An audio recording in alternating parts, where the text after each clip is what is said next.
اب شاید انہیں یہ لگتا ہے کہ نواز شریف کا جیل میں مرنا ان کے لیے مناسب نہیں ہوگا، مناسب نہیں ہوگا دونوں کے لیے۔ میں سچ کے علاوہ کچھ بولنا نہیں چاہتا کہ جھوٹ صرف بیوی کے سامنے بولتا ہوں۔ ایک پاکستانی صحافت کا بادشاہ، کیا وہ بھی اپنی رانی سے ڈرتا ہے؟ بہت ڈرتا ہوں۔ کیا ہم یہ مان لیں مساق کہ جمہوریت دم توڑ چکی ہے پاکستان میں؟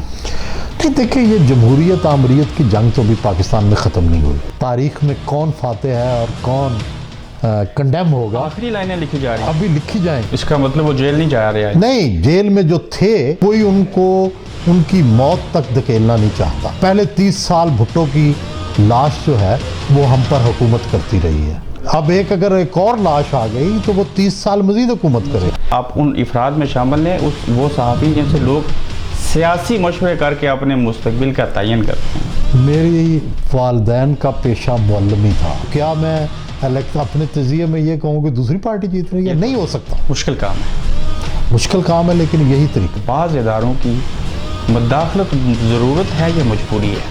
اصل میں یہ سیکورٹی سٹیٹ بن چکا ہے پاکستان۔ کیا یہ مان لیا جائے کہ زرداری صاحب اور نواز شریف صاحب کا جو پاکستانی سیاست میں رول ہے وہ کم یا آئندہ نظر نہیں آئے گا؟ ماشاءاللہ، میں سنا ہے آپ کا پروگرام پہلے بھی، دیکھا ہے، میرے لیے اعزاز ہے، آپ نے مجھے مدعو کیا۔ سر، ایک صحافی ساتھی کیسے ہو سکتا ہے؟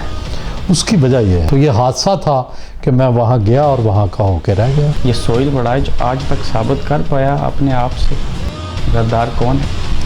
میں سمجھتا ہوں جو مختلف گھروں کے کھانے سیاستدانوں کے پاس بیٹھ کے کھائے، سب سے اچھا حکومتی دور اور تضاد بڑا دور کون سا تھا؟ نہیں، آئیڈیل تو خیر کوئی دور بھی نہیں رہا۔ آپ کا لیول ہائی ہے یا نہیں، میری ہوپس یا خواہشات بڑی ہیں کہ جو میرا تجزیہ ہو وہ چاہے میرے اپنے ہی خلاف کیوں نہ ہو۔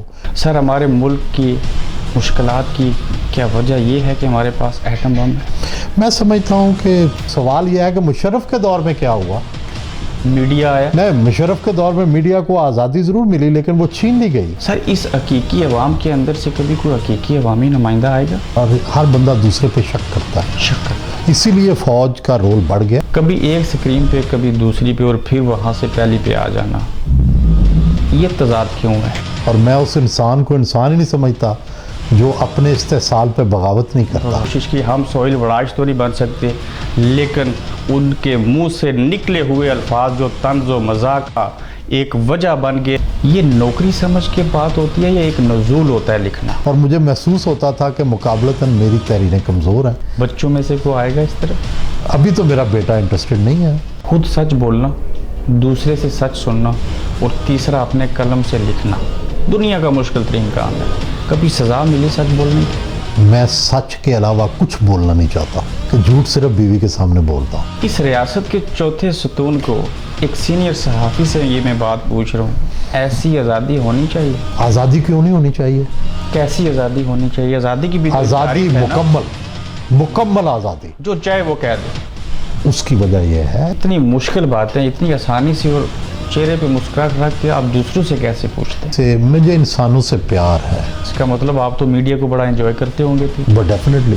مصروف ترین زندگی میں چند لمحے مل جائیں فرصت کے تو کیا کرتے ہیں؟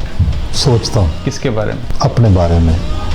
جب آپ صحافیوں کو پیشن گوئی پیروں والی کرتے دیکھتے ہیں تو اس میں خبریت مری ہوئی نظر آتی ہے، کوئی مشورہ دینا چاہتے ہیں؟ دیکھیں، فیکٹس کو سامنے رکھ کر۔ آپ کا بھی کوئی رول ماڈل ہے؟ میرے رول ماڈل خوش مزاج ہیں، غصہ بھی آتا ہے، غصہ آتا ہے، خواہشیں تو ہوتی ہوں گی، بہت خواہش کوئی ہے، ایسی جو پوری نہ ہوئے؟ میری خواہشیں کوئی بڑی نہیں ہیں۔ شعر و شاعری سے آپ کو شغف ہے، جی، بڑے شعر آتے ہیں آپ کو، میں چاہتا ہوں آپ میرے سامنے بھی ایک اچھا سا شعر پڑھیں جس تم سمجھتے ہو بچھڑ جانے سے مٹ جاتا ہے عشق، تجھ کو اس دریا کی گہرائی کا اندازہ نہیں۔ پیار، محبت اور آخری لفظ جو عشق ہے، ان سب مراحل سے گزرے ضرور ہیں، آپ گزرے میں ہیں؟ ڈیفائن نہیں کر سکتا، لیکن پیار بھی ہوا ہے، محبت بھی ہوئی ہے، عشق بھی ہوا ہے۔ عشق بھی ہوا ہے، کس سے ہوا ہے؟ انسانوں سے اور کس سے؟ لڑکیوں سے۔ مجھے آپ کے کپڑے بڑے اچھے لگے ہیں، مجھے آپ کا سٹائل بڑا اچھا لگا ہے، محنت آپ نے کی ہے۔ Thank you so much, thank you so بہت شکریہ، تھینک یو سو بہت اچھا انٹرویو کیا، ویری نائس، امپریس۔